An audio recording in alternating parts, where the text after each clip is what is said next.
herkülname, her gün yeni bir beste ve her an farklı bir nefes.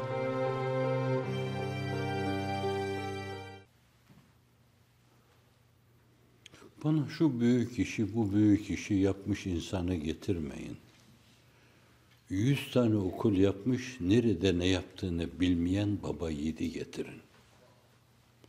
50 tane düşkünün elinden tutmuş, kaldırmış, onları insan yapmış, insanı değerlere yükseltmiş.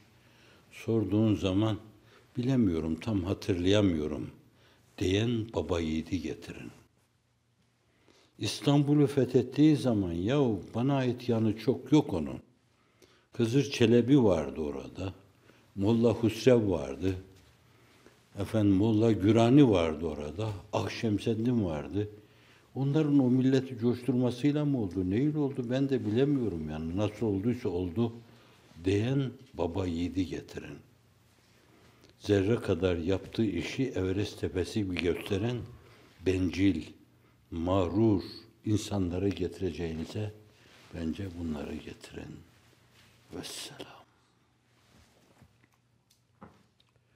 Sizin arkadaşlarınız belli ölçüde dünyanın dört bir yanına açıldı.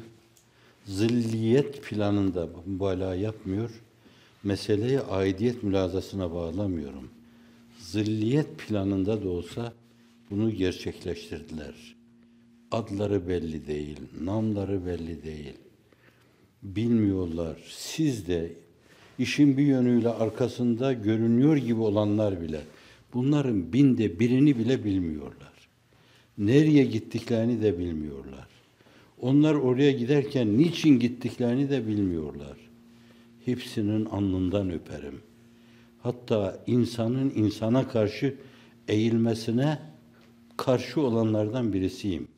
Ayağa kalkmasına karşı olanlardan birisiyim. İnsanlığın iftihar tablosu Acemlerin büyüklerine ayağa kalktığı gibi kalkmayın buyuruyor.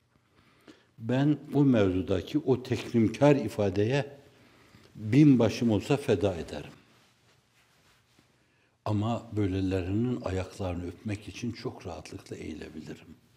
Eğilebilirim. Mesela.